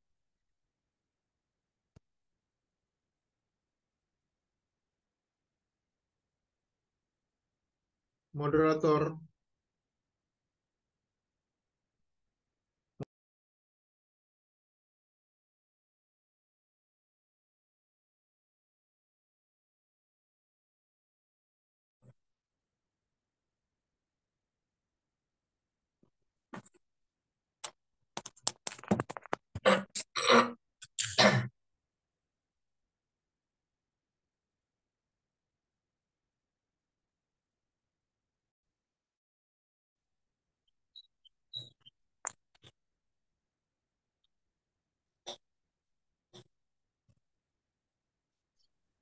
Terputus ya, Bi? Keputus kayaknya Pak Rozin, abinya lagi di damar. Oh, gitu. Tapi udah masuk lagi tuh, Mi. Belum kayaknya ya. Maaf, saya kayaknya sinyal saya juga kurang bagus. Iya.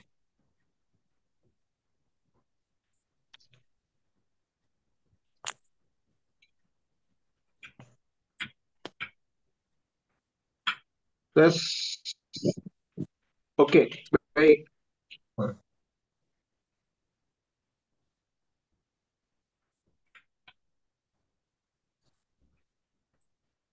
Oh, baik.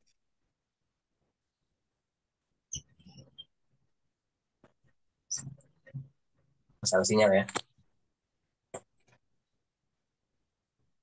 Boleh mungkin sambil menunggu Pak Agus buat memperbaiki, lanjut ke pengumuman dari yayasan dulu, Mas MC ya. Ya, silakan. Oke deh. Fadal. Ya, Bismillahirrahmanirrahim. Warahmatullahi wabarakatuh. Waalaikumsalam warahmatullahi wabarakatuh. Oke. Mohon maaf, sinyal saya kurang bagus. Sudah bisa ini, Bi. Ini sudah jelas sih. Bisa terdengarkan baik? Jelas, Bi, jelas. Jelas, jelas.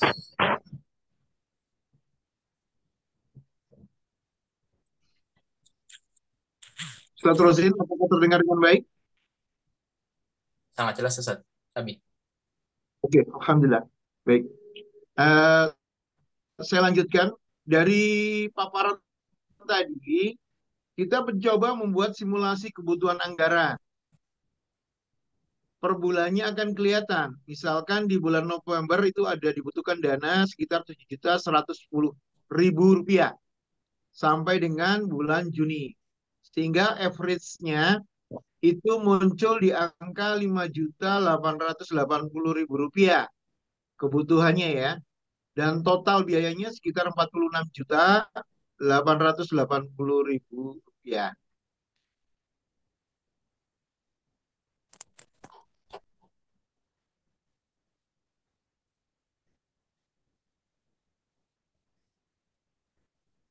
Mungkin terputus lagi.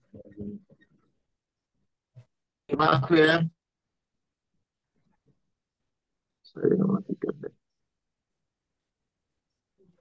Uh, Oke, jadi saya ulang kembali, Bapak Ibu sekalian, dari rencana kerja tadi itu dengan anggaran yang ada, coba kita jentrengin selama setahun ini dari bulan November sampai dengan bulan Juni, itu dibutuhkan dana sebesar 46.880.000 rupiah, yang mana rata-ratanya kurang lebih kebutuhan per bulannya di angka 5.800.000.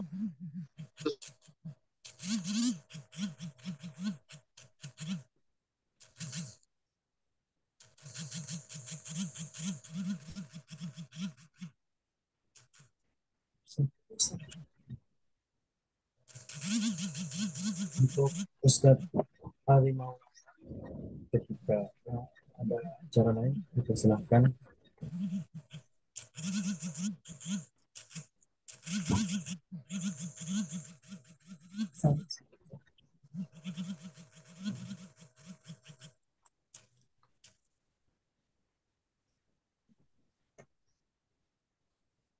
Ya, sambil menunggu Pak Gus Pur, seperti masih ada masalah dalam sinyal, izin kita sampaikan kepada Ustadz Ari Maulana, seandainya ada agenda lain, sebetulnya sudah bisa kami persilahkan. Kami ucapkan terima kasih atas pemaparan penyajian dari materi hadis yang disampaikan tadi.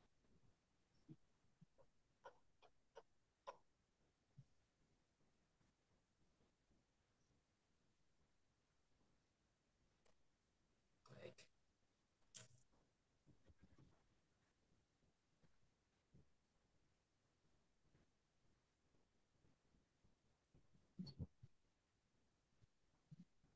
Artinya belum bisa tersambung ya.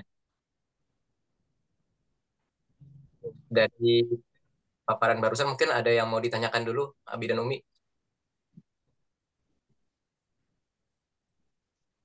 Mungkin nanti bisa dibantu jawab oleh anggota komite yang lain. Kalau dirasa cukup, insya Allah mungkin tambahan nanti akan ada disampaikan lebih lanjut oleh Abi Umar ya, Pak Gus Pur. Saya akan menyampaikan terlebih dahulu beberapa informasi dari yayasan. Ya, Bismillahirrahmanirrahim. Assalamualaikum warahmatullahi wabarakatuh. Pada sedikit ingin saya sampaikan bahwa ya menindaklanjut dari kegiatan ini sebetulnya kami dari yayasan sebetulnya ingin curhat sebetulnya menyikapi beberapa apa namanya kejadian beberapa hari terakhir seperti itu. Sebagaimana yang tadi disampaikan bahwa sekali minta izin sebetulnya menyikapi beberapa hal. Jadi kami menghadapi beberapa hari terakhir gitu. Memang kami merasakan ada sedikit kemunduran seperti itu dari semangat anak-anak untuk bisa apa namanya sebenarnya mengerjakan kewajiban untuk sholat di awal waktu, khususnya tepat waktu ya, sebagaimana yang kita atur di pesantren seperti itu. Salah satu faktornya adalah faktor memang untuk melawan diri sendiri, melawan nafsunya seperti itu. Masih banyak anak-anak yang, khususnya yang ikhwan ya, masih banyak anak-anak yang uh, terlambat ketika apa namanya jamaah sudah mulai sholat, baru pada datang seperti itu. Padahal dalam aturan kita adalah 5 menit sebelum azan mereka sudah harus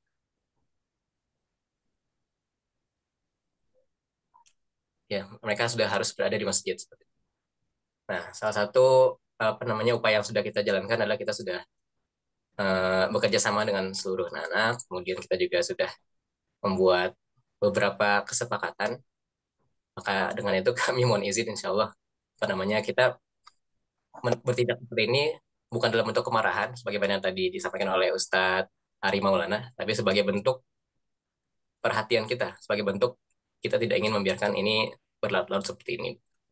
Sehingga ada kemungkinan kita akan melakukan mungkin ini baru kami sampaikan saat ini, yaitu kita akan menjalankan mungkin penyiraman begitu kepada anak-anak yang tidak bisa dibangunkan dengan cara yang halus seperti itu. Ketika sudah disampaikan untuk bangun tapi ternyata tidak bangun, maka untuk kedua kalinya mungkin akan ada penyiraman di tempat mereka istirahat. Ini kami lakukan agar ada kelanjutan dari anak-anak yang memang sulit ternyata ketika dibangunkan tanpa ada tindakan-tindakan yang lebih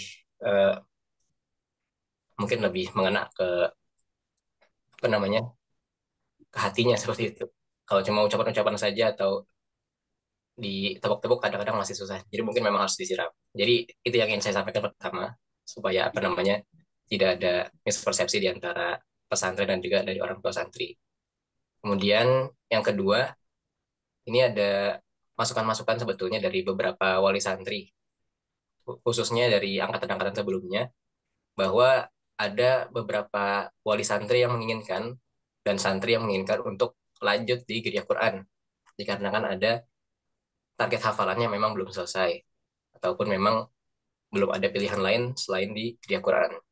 Akhirnya dari pihak manajemen pesantren sudah memberikan, memikirkan, mempertimbangkan, dan juga sudah melahirkan beberapa opsi dan solusi, yaitu kita akan membentuk sebuah program baru, yaitu adalah program lanjut di Geria Quran.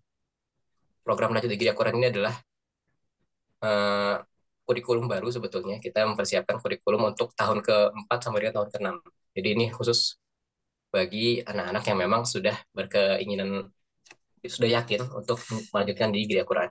Jadi ada di antara programnya adalah program lanjut hafalan, kemudian ada program sanad, dan program untuk bahasa Arabnya ada memperdalam lagi terkait nahwu dan sorof. Kemudian ada fikih terkait persiapan untuk menjadi imam dan juga persiapan untuk menjadi guru. Kurang lebih seperti itu. Jadi seandainya nanti Abi dan Umi berkehendak untuk mendalami lagi opsi itu, insya Allah kami akan berikan apa namanya paparan lah dari kurikulum yang sudah kita siapkan. Kira-kira seperti itu. Insya Allah. Dari Abi Guspur masih ada tambahan lagi, Abi? Terputus, boleh saya lanjutkan sedikit? Boleh, boleh, Bi. Bisa di-share screen?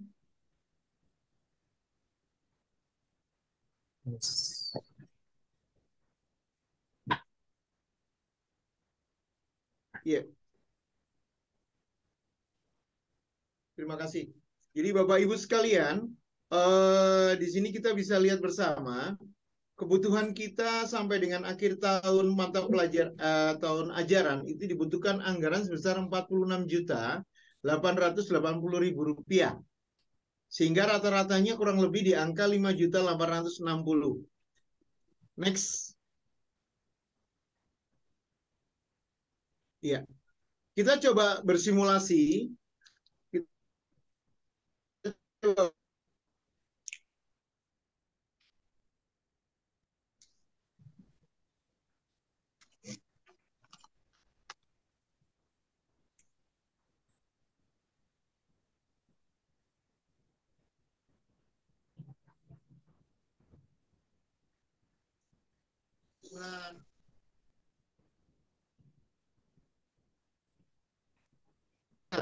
di baris paling bawah yaitu estimasi kas aktual kumulatif.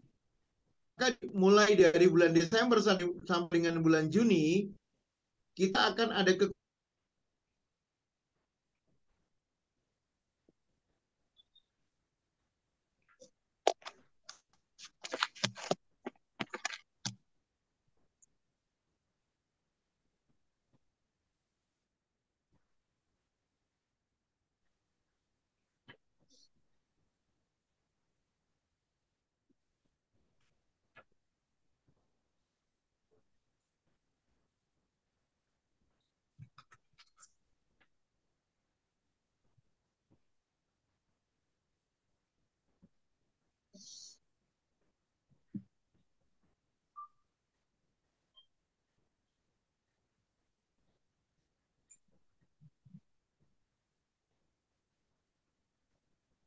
seperti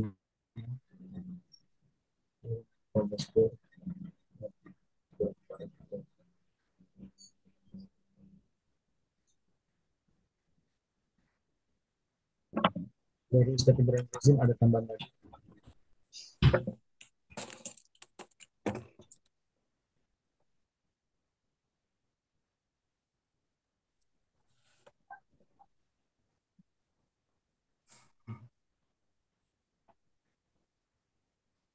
Baik, Bi.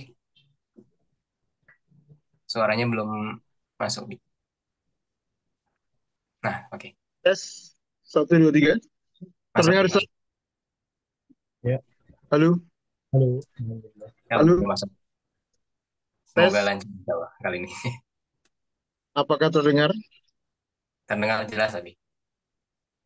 Mudah-mudahan seterusnya jelas. Oke, baik.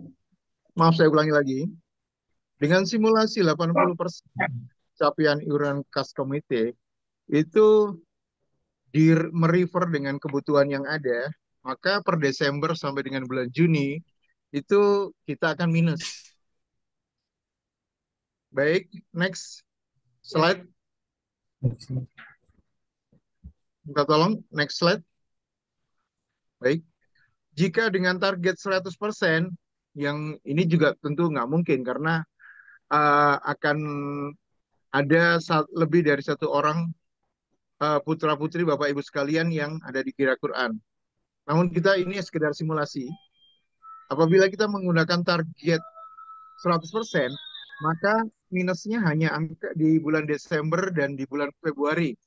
Sisanya bahkan sampai di bulan Juni kita bisa surplus di angka Rp5.950.000. Next. Ini kita bisa lihat. Kita coba simulasi sampai dengan hari ini. Sampai dengan hari ini, itu kita per tanggal 17 ya, kemarin kita cut off, itu sudah masuk dana sebesar Rp3.100.000 dari seluruh angkatan, yang mana dari segi jumlah apabila kita persen, maka ada yang bocor tuh, ada yang bocor. Sudah. Ya. Jadi angkatan 10 itu dari capaian dana sudah di atas 100%. Targetnya 1.520.000, dia sudah 1.650.000. Jika pakai patokan 80%. Begitu juga angkatan 9 itu sudah 50,4% per tanggal 17 ini ya. Kemudian angkatan 11 itu baru 18,5%. Next. Nah, ini kita lihat dari jumlah santri yang sudah menunaikan kewajibannya. Untuk angkatan 9 itu ada 6 orang. Angkatan 10 ada 7 orang untuk bulan November. Dan angkatan 11 ada 2 orang. Sedangkan yang sudah lunas sampai dengan bulan Juni, untuk angkatan 9 itu ada 2 orang. Angkatan 10 ada 3 orang. Jadi, kalau kembali ke jumlah nominal yang sudah terkumpul tadi, itu kenapa cukup besar di angkatan 10? Karena ada 3 orang yang sudah melunasi iuran komitenya sampai tahun depan. Begitu juga di angkatan 9, ada 2 orang yang sudah melunasi sampai dengan tahun depan. Begitu Bapak Ibu sekalian. Namun, secara keseluruhan dari jumlah santri yang sudah menunaikan, itu di bulan November 12 atau sekitar 12 sekian persen. Jadi masih jauh. Kalau kita pakai patokan 80%, ditunaikan itu makin jauh masih. Lanjut.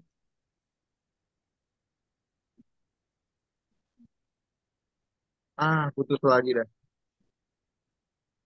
Ya, nggak putus nih. Nah. Mohon maaf, bisa dilanjutkan slide berikutnya. Oke, slide terakhir. Ya, halo tes. Di slide terakhir ini mengenai laporan keuangan. Kita punya sisa keuangan dari kas komite sebelumnya itu sebesar 3.235.500 per Oktober kemarin. Ya, per Oktober, awal November sudah kita mulai penarikan di angkatan 9, 10, dan 11.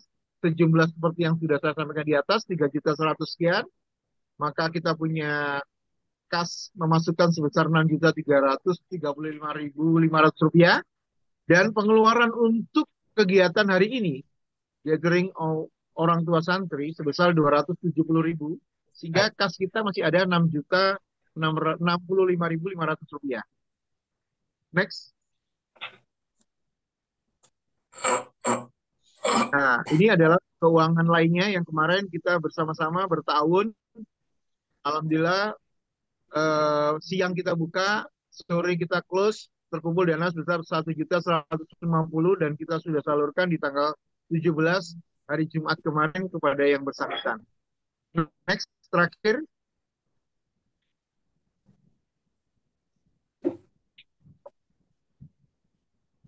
Halo, next terakhir boleh dibantu?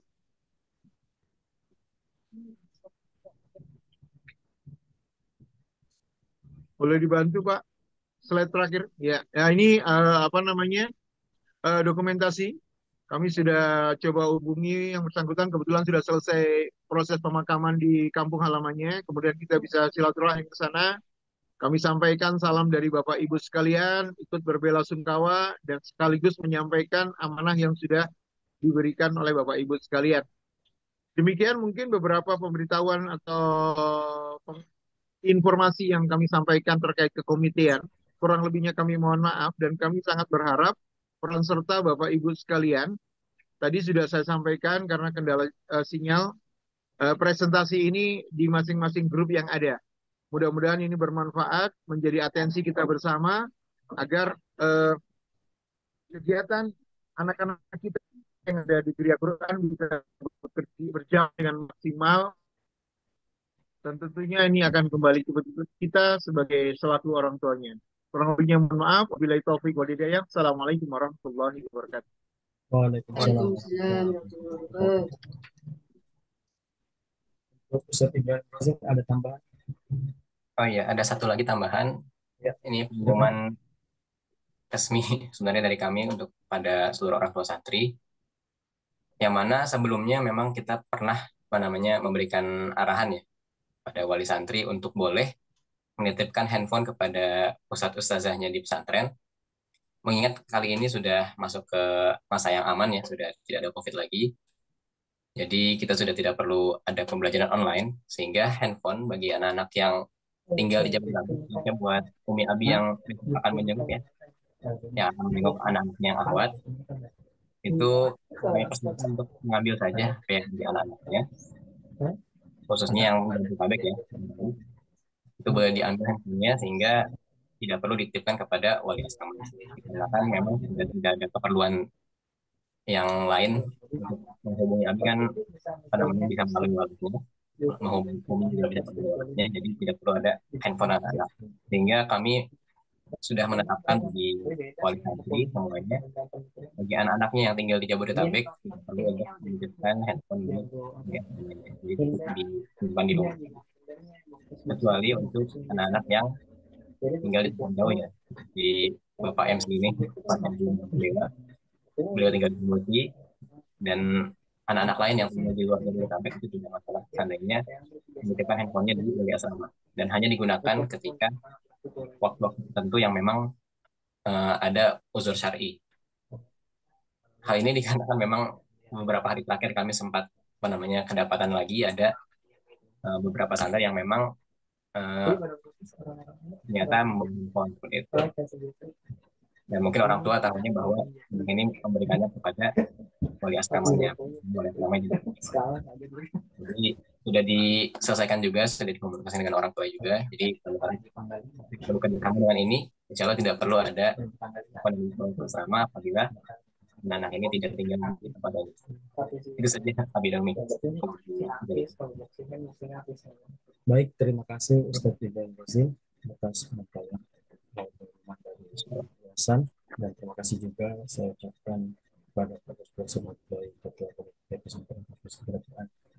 Baik, dengan berakhirnya tadi penyampaian dari Ustaz Ibrahim Razak, maka baik pula acara gathering yang ke-10 pada siang hari ini. Saya Muhammad Zaid Abid Idrus. Minta maaf apabila ada kesalahan dari awal sampai akhir acara ini. Ketika ada lebihnya itu datang dari Allah. Saya akhiri, wabillahi taufiq wal hidayah. Wassalamualaikum warahmatullahi wabarakatuh. Waalaikumsalam warahmatullahi wabarakatuh. Baik, mohon izin. Ya, terima kasih banyak Abi dan Umi dan Ustazah semuanya.